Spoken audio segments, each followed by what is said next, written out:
Ayan. Turuan ko po kayo ng bagong technique na aking na-discover. Lagyan po tayo ng konting asin. Chicken wings po ang gagamitin ko po. Sa tinola, konting asin. Paminta. Maganda po kasi, timplahan po muna natin yung manok. Pero pag nakikita nyo naman yung pinapakain ng tatay nyo sa manok at di vitamins pa, di ba? Doon kayo manggigigil na timpla. Buti pa yung manok na ba, vitamins kami. Hindi sabi ganun.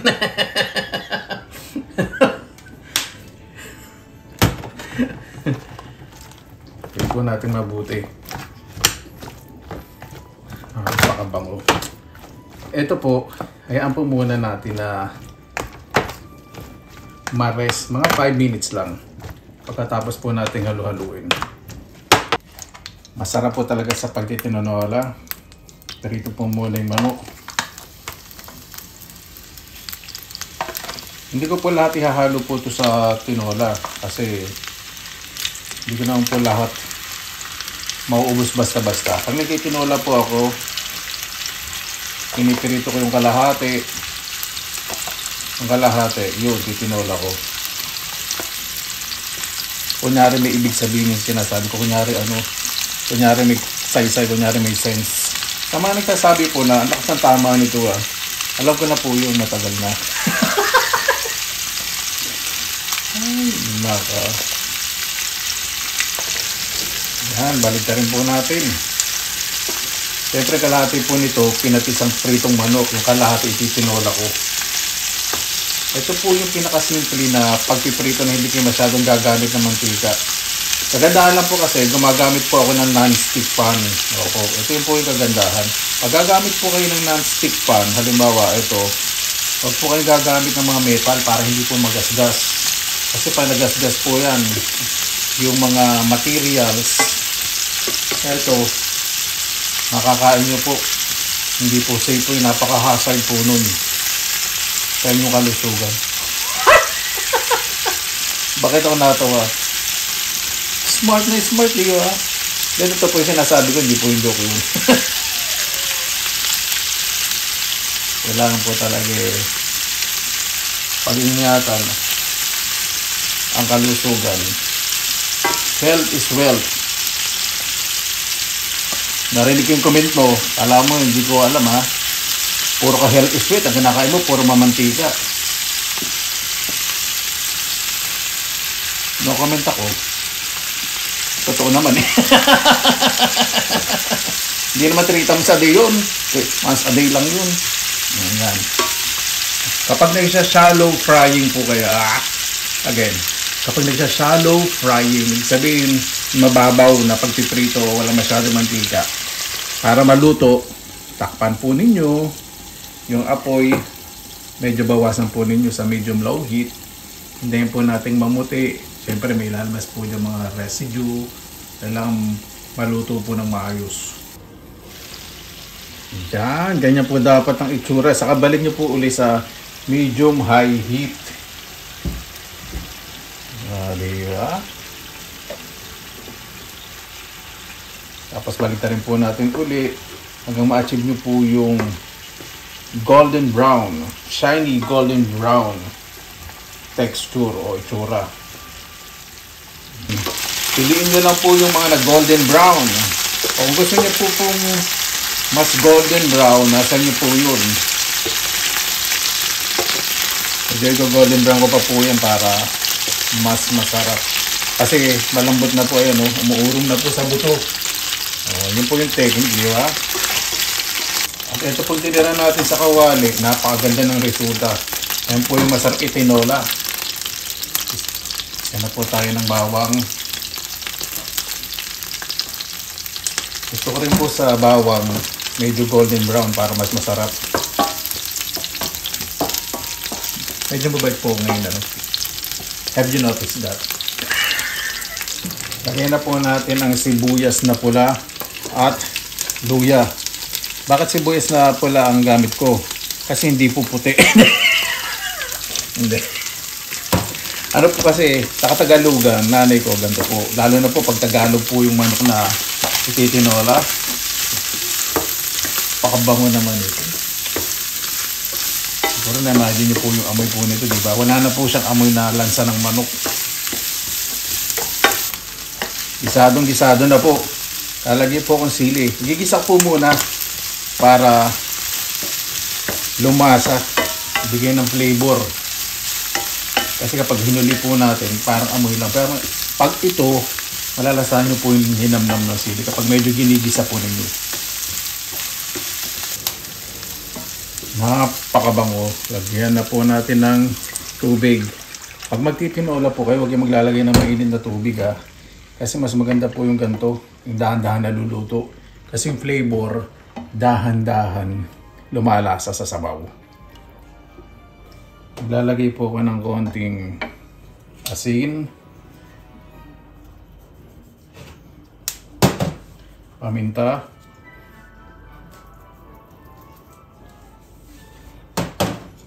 haluin lang po natin ng bagya. Dahil luto na po yung manok, hindi na po natin ito pakakuluan ng matagal. Sige, kulaan na po. Saan po natin napakabango. Haluin po natin ng bagya. Mapumuna natin kung tama-tama na po yung alat. Okay na po sa akin. Lagyan na po tayo ng spinach.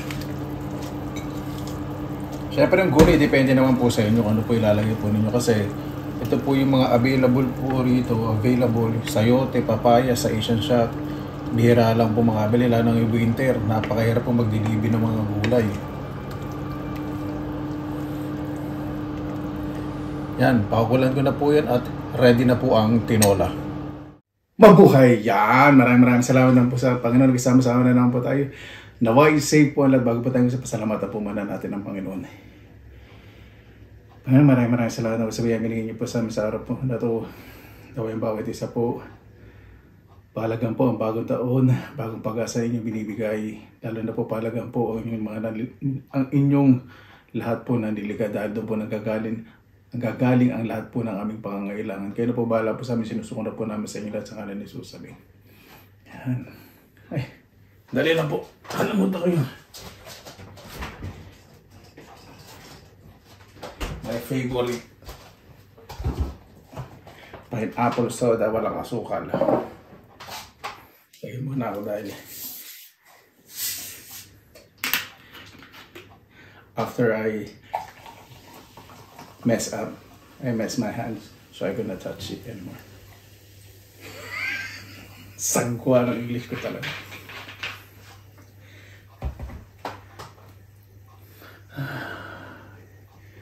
Malamig ang panahon, minus 30 below.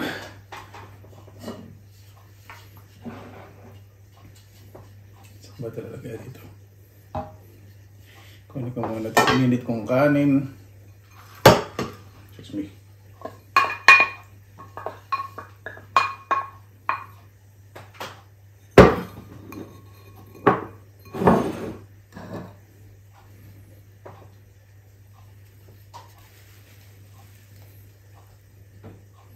Wow. Ganda na pagkakasahin ko. Buhaghag.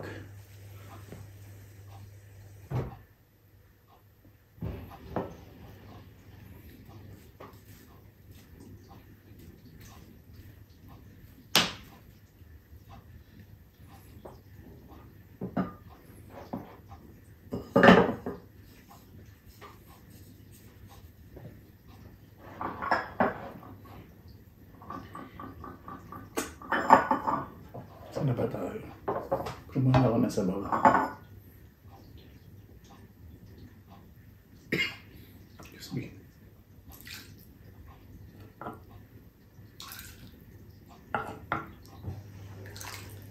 Excuse me.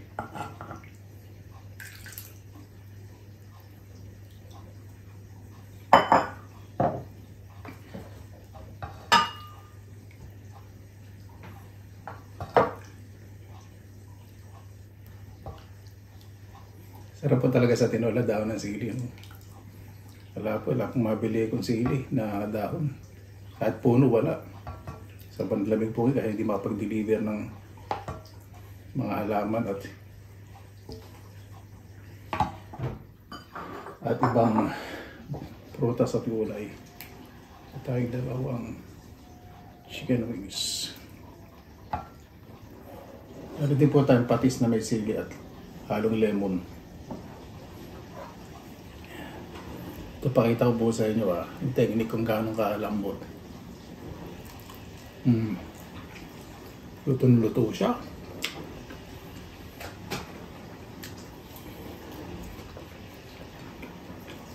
Po yung technique.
Lambot.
Ganda ulam, dami ko naaalala. Pinakabalungkot pag ganito ulam namin father ko. Papa. Yung alaga niya mababawasan. Sarap pa ng ano, no? Tinola, lalo na pa yung ano. Yung Tagalog naman, no? Tapos yung, pag yung inahin, nakakatahin kahit matagal pakuluin. Tapos may itlog sa loob, nakatawa, no? Tapos sa taas atay na manok, no? Ang puso.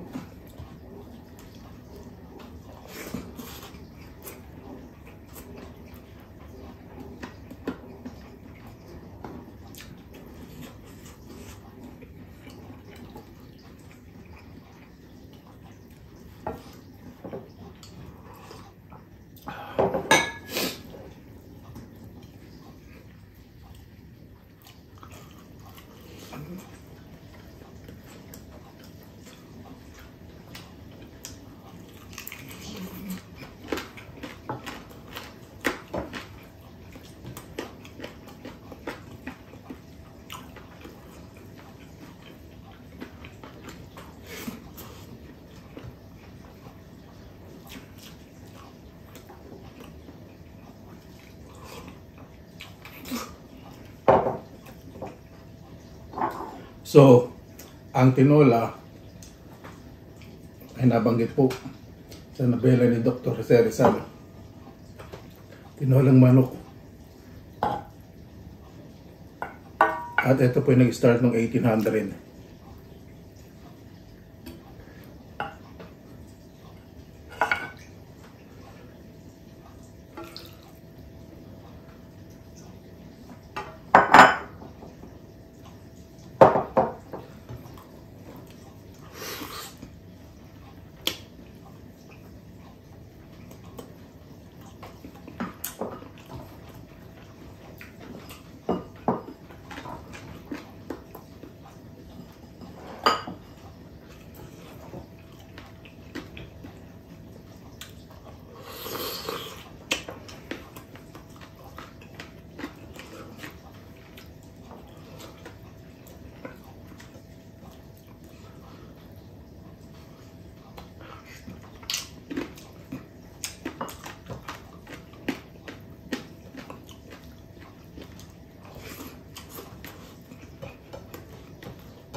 Sarap nito ano? Excuse me.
Pag nakikita po ang kumakain, halabasa at may tapos ganito ulam, yung ganito kakamasin sa kanin, tapos bagad yung kain. Sarap tingnan. Nakakagutom.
nagluluto pa nani ko tinola, lagi po may pritong galunggong. Basta pritong isda kalo.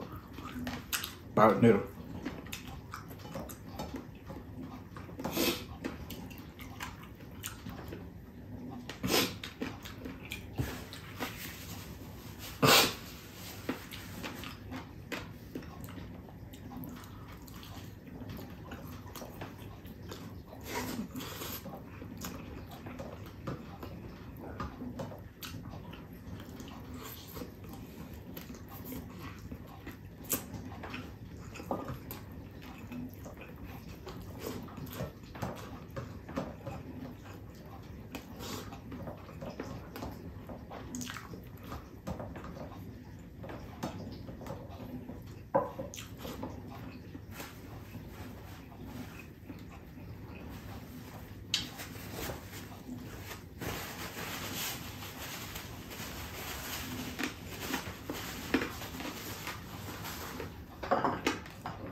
Napakasarap.